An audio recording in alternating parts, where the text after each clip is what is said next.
Bienvenue en plein cœur du Champsaur pour un nouvel épisode de l'Observatoire de l'immobilier. Aujourd'hui, on va analyser tout ça en compagnie de maître François Jeancart. Salut François. Bonjour Alexandre, bienvenue au cœur de notre vallée. Ah bah là, en tout cas, le lieu a l'air d'être assez fantastique. Voilà. On va non seulement profiter du panorama, mais également évoquer ensemble les tendances de l'immobilier. Alors quand on parle du Gap-en-C Champsaur, justement, François, on parle de quoi? Eh bien, il s'agit d'un secteur comprenant la ville de Gap, ainsi que tous les villages de la vallée, Saint-Bonnet-en-Champsaur et tous les villages avoisinants, et les différentes stations de ski. Bon, alors justement, on va commencer un petit peu à analyser toute cette tendance. Quelle a été, toi, la première réaction quand tu as vu ces chiffres arriver par rapport à l'année 2023? J'avoue que ce n'est pas la tendance qui m'a surpris, baisse du nombre de transactions et augmentation des prix, Ouais. mais plutôt la variation des écarts qu'il pouvait y avoir selon les secteurs. Alors François, du coup, sur tout ce secteur géographique, quelle est en gros la tendance globale du marché sur les appartements anciens? Eh ben, les statistiques 2023 nous ont révélé une augmentation globale sur le Gap-en-C Champsaur d'environ 2,8%. D'accord. Ce qui nous met un prix médian au mètre carré de 2 300 € D'accord. pour ce secteur. Alors, si on rentre un petit peu plus dans le détail des différents secteurs, est-ce qu'à Gap, on est sur cette tendance-là? Gap est l'exception du secteur, Ouais. puisque quasiment tous les types de biens sont en baisse. Ok. À Saint-Bonnet, du coup, c'est en baisse aussi? Ah, Alors, du coup, non, puisque c'est pas l'exception. Non, Saint-Bonnet connaît une hausse, par contre, elle connaît une hausse beaucoup plus importante Ok. que le reste du territoire, puisqu'on atteint les 18%. Et alors après, du coup, il y a le dernier secteur, c'est les stations. Les stations sont toutes en évolution positive, D'accord. avec des variations différentes suivant les stations. Alors François, tu viens de m'expliquer qu'effectivement il y avait une grande disparité entre Saint-Bonnet qui était en grosse augmentation et à Gap où il y avait quand même une diminution. Est-ce que cette diminution-là, on peut l'imputer à tout type de biens?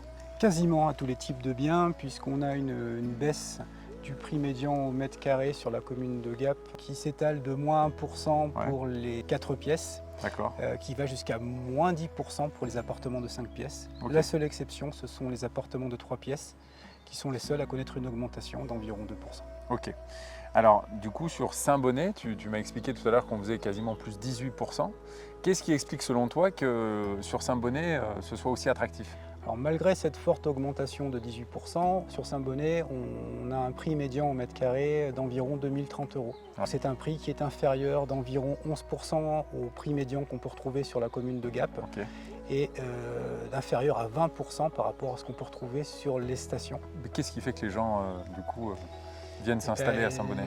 La situation géographique de Saint-Bonnet, ses équipements Ouais. et ses prix. Ouais. Donc on séduit de nouveaux acquéreurs. Ok. Tant pour la résidence principale, qui permettent à des primo-accédants qui ne peuvent plus se loger sur Gap pour le même prix d'arriver sur notre commune, et également aux acquéreurs de résidence secondaire qui veulent acheter à la montagne mais qui n'ont pas les moyens d'acheter en station. Ok. Alors justement, l'immobilier de montagne, est-ce que tu aurais, François, quelques chiffres clés à nous donner? Oui, on pourra retenir que sur 2023, les 3 plus grandes stations de la vallée ont augmenté en prix. Pour la commune d'Orsières, on est sur une augmentation de 4,5%, ce qui nous amène à un prix médian de 2 500 € le mètre carré. Okay. La commune d'Ancel a un peu plus progressé, 6%, et on est sur un prix médian inférieur à Orsières, puisqu'on est aux alentours de 2 410 € le mètre carré. Okay. Et on a une très forte augmentation de la commune de Saint-Léger-les-Mélèzes d'environ 16%, avec un prix médian d'environ 2 230 € le mètre carré.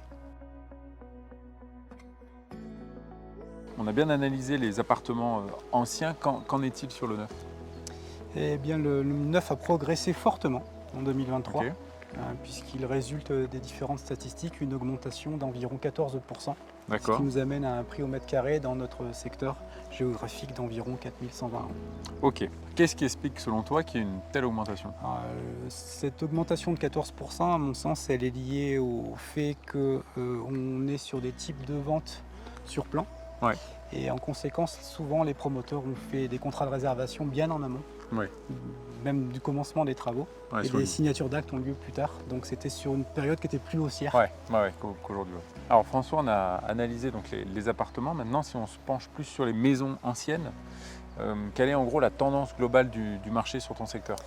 Les données statistiques de 2023 sur le secteur pour les maisons anciennes révèlent une augmentation d'environ 3,8%. On constate que les petites maisons subissent une baisse d'environ 4,1%. Ok. Et sur les maisons un peu plus grandes, du coup? Alors qu'effectivement, tous les autres types de biens, 4, 5, 6 pièces et plus, sont en augmentation. Alors du coup, après les maisons anciennes, qu'en est-il des terrains à bâtir? Les terrains à bâtir ont subi une baisse du prix médian au mètre carré de 1,3%. Par contre, on remarque que le prix de vente médian des terrains a baissé lui de 13%. La plupart des terrains qui se vendent sont des petites surfaces et même si le prix au mètre carré des petites surfaces est plus important que les grandes surfaces, on a un prix médian à la fin moins important. Est-ce que sur ce premier trimestre 2024, au niveau des avant-contrats que tu as pu faire, est-ce que ça vient confirmer un petit peu tout ça? Effectivement, on note une continuation de la baisse du nombre de transactions, mais qui s'accompagne cette fois-ci d'une baisse des prix d'environ 3,8% dans notre secteur. Alors François, moi j'avais une dernière question pour toi. Quand on parle d'immobilier, souvent on parle de frais de notaire. Et la question qui me taraude, c'est de savoir qu'est-ce que c'est que ces frais de notaire? Alors les frais de notaire sont improprement appelés frais de notaire, puisqu'ils contiennent une grosse partie de taxes qui sont versées aux différentes collectivités territoriales, environ 80 à 85% suivant le montant de la transaction. Et dans ces frais de notaire, il faut savoir que le notaire, lui, va gagner environ 1% du montant de la transaction et que ce n'est pas lui qui décide de ce qu'il va gagner, mais l'État. Eh ben, en tout cas, merci à toi. Tu nous as apporté quand même pas mal d'informations sur ce magnifique Champsaur. Et puis en plus, là, on est quand même dans un endroit assez sympa pour conclure. Ravi de te recevoir dans ce cadre magnifique. Bon, plaisir partagé. Et puis, quant à nous, on se retrouve sur les réseaux sociaux et ainsi que sur passeralacte.com pour retrouver cet épisode et plein d'autres.